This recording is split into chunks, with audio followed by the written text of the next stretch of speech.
आज दिवसभरातील सकाळपासूनच्या महत्त्वाच्या झटपट ठळक बातम्या. महाराष्ट्रासह देशात कोरोना रुग्णांच्या संख्येत झपाट्याने वाढ. मुंबईत 36 तर पुण्यात 42 ॲक्टिव्ह केसेस. राऊत यांचा फोन आणि बडजुगर यांची उद्धव सेनेतून हकालपट्टी. नाट्यमय घडामोड. पत्रकार परिषद सुरू असतानाच उद्धव ठाकरे यांच्या आदेशाने केली कारवाई. शेती मशागतीची कामे अंतिम टप्प्यात. पेरणीचा मुहूर्त साधणार कोणते नक्षत्र? बरेच शेतकरी बघतात पेरणीसाठी पंचांग. नक्षत्रावर पेरणी केल्यास भरघोस उत्पन्नाची अपेक्षा. प्यारे खान यांची भूमिका इस्लाम विरोधी. नितेश राणे नागपुरात येऊन प्रत्युत्तर दिले. प्रसारमाध्यमांशी बोलले. राजकारण तापले. फार्मर आयडी विना 7 जिल्ह्यांतील 3 लाख शेतकरी प्रक्रियेबाहेर. फळबागेच्या विम्याला मुकणार. 15 जूनपर्यंत प्रक्रिया अवलंबणे आवश्यकच. महिला आयोगाची यंत्रणा आणखी बळकट करणार. नीलम गोरे रिक्त पदे भरून कामकाजातील त्रुटी दूर करण्यावर भर. निलेश चव्हाणला शस्त्र परवाना मंत्रालयातून. आघाडी सरकारच्या काळात झाला होता निर्णय. सुपेकरांनी आरोपीकडून मागितले होते 300 कोटी. आष्टीचे भाजप आमदार सुरेश धस यांचा दावा.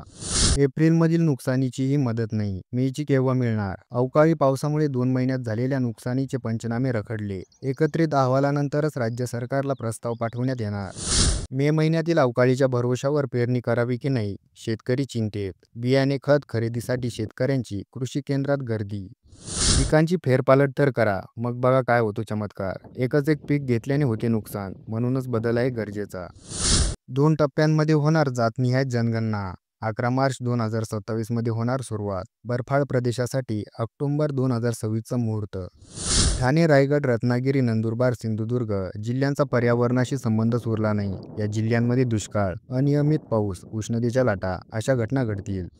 महावितरणाच्या गो ग्रीनचे लाभार्थी गेले 6 लाखांवर.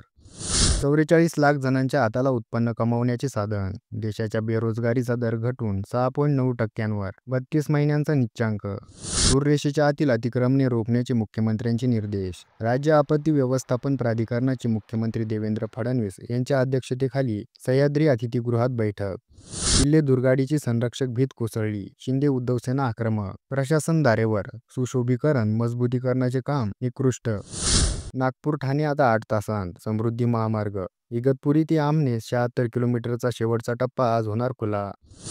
बंगळुरूच्या जल्लोषात चेंगराचेंगरी. अतिउत्साह बेतला जीवावर. व्यवस्थेच्या अनास्थेची बळी. चिन्नास्वामी स्टेडियमबाहेर लोक मृत्यूशी झुंजत होते. आज सेलिब्रेशन सुरू होते. क्षमता 35,000. चाहते जमले 2 ते 3 लाख.